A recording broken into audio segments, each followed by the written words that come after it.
A biblical perspective on life, culture and current events. This is 2020 on Vision. This is Andrew McLennan. Right now, around the world, there are almost 50 million victims of human trafficking. And the sad part of this statistic is that 26% of them are children under the age of 18. Human trafficking is now a $150 billion industry. Like all human tragedy, God's people have risen to this occasion, and many are now actively seeking to abolish human trafficking and also rescue and rehabilitate victims and give them a new start in life. One of these organisations is called Zoe Australia, and the Zoe Australia's director, David Cross, joins us now. David, welcome. Well, thanks so much for having me. It's a privilege to be on your show. Yeah, it's a privilege for us, David, because as I said, you are part of an organisation which is God's people really trying to bring some healing and some hope and some faith to a really ugly part of the modern world. These statistics are quite chilling, aren't they?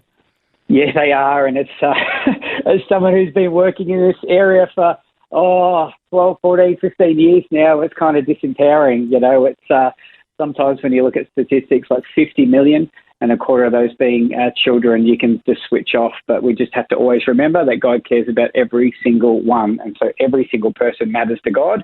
And so they have to matter to us. So that's why we continue to go about it, just to make the difference in one person's life. It looks daunting and it looks impossible, but God's people are rising and trying to provide answers.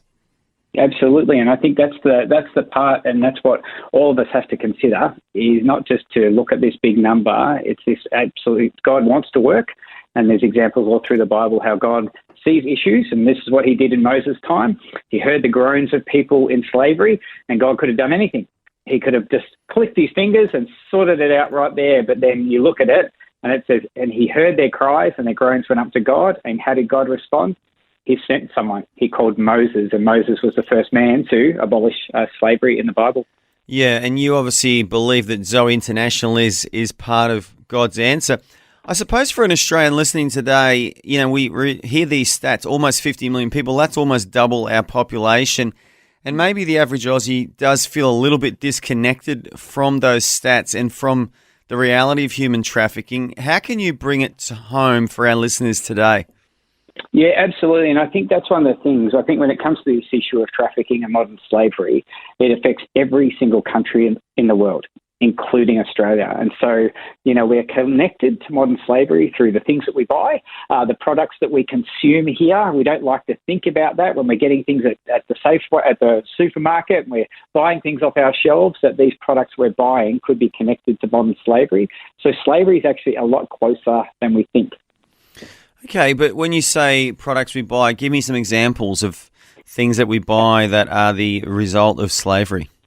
Yeah, absolutely. So there's actually information and courses that we run on this, because there's some of the top products that are imported into Australia are things like fish. So in the fish that we buy, the tinned products, you can look at that and find out if that country where that product has been farmed or made is at risk of modern slavery. Things like solar panels, there's been a lot of information about those, about the polysilicon, so a product that's in all solar, being linked to modern slavery. It's coffee, chocolate, and a lot of those companies have done a really great job at trying to clean up their supply chain. Electronics, which is something we're struggling. It's hard to get our head around those, but the thing about modern supply chains is they are interconnected, and lots of countries touch products. And so it's up to us to get educated about what are products that we're consuming, and just do some research on that and try and find products that we're comfortable to buy. And it's a hard journey to go on, which is why we have an online course about this called Conscious Consuming, because it's overwhelming. So we kind of want to go from good to better to best. And not spend 12 hours at our shopping centre trying to buy one product, but doing research on one product and learning about that, and then saying, okay, I'll make an ethical decision about that one, and then try another one next week, because it can be quite overwhelming. Has there been any attempt to lobby the Australian government to potentially ban products that can be proven to have come from an area of the world that engages in slavery, and that way it would stop the big buyers and wholesalers supplying to our supermarkets products that have come as a result of slavery? Yeah, absolutely. And I feel like the Australian government's doing an excellent job. We have the Modern Slavery Act, and so now companies with a revenue over 100 million, they need to identify modern slavery in their supply chain. So we are working towards that, but some of these acts are very new. So that only came out in 2018. So it's going to take time for that to filter through. But the Australian government's doing an excellent job in trying to step towards this in their own procurement. And then also that would help us as a consumer, right? If we were able to go to the shops and that had already been decided before we got there, wouldn't that make life a lot easier? And that's what we want. I mean, no one wants to produce or buy products that are produced by someone who's enslaved. Yeah, so there is an act. I mean, you say only 2018. That's 6 years ago now. So, is there any regulation? Is there any government body trying to oversee that act that was passed to make sure that the big importers of products for our supermarket chains are actually abiding by that act? Yeah, so we have a national action plan, and so part of that is that's one of the areas we're looking at is through the products and what's coming into Australia. So we are stepping forward. The thing about legislation and changes like that, there's two ways to make change. One is to legislate, so it kind of goes from the top down, but the better way, I would argue, is power to the consumer.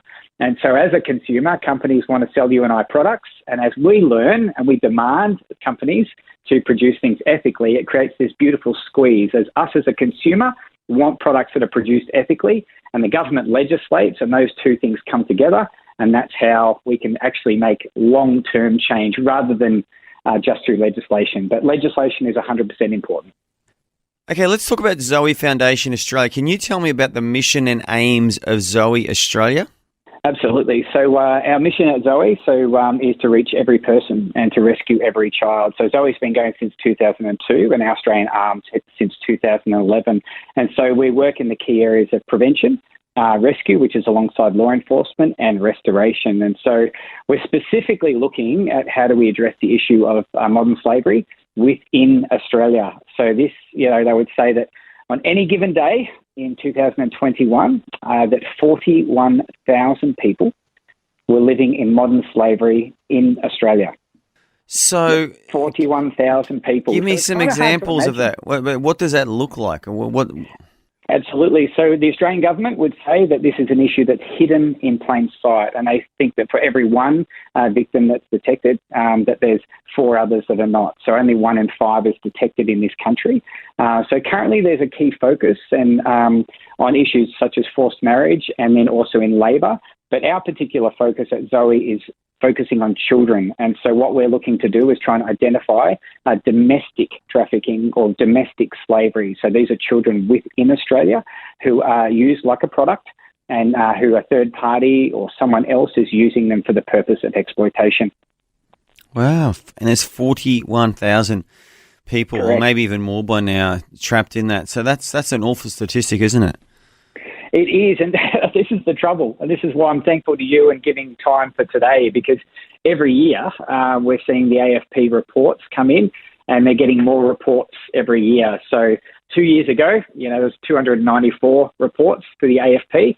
Last year, that was 340 reports. And so it's something that is happening within the country. And we are specifically looking at how do we help to identify more children that are impacted by modern slavery crimes within Australia. And so the current focus is on areas mainly with adults or entry and exit trafficking or forced marriage. But we actually see there's lots of other challenges and things that affect children, especially children that are vulnerable. And so we're looking specifically to find kids that are affected by modern slavery that are in Australia. Yeah, incredible.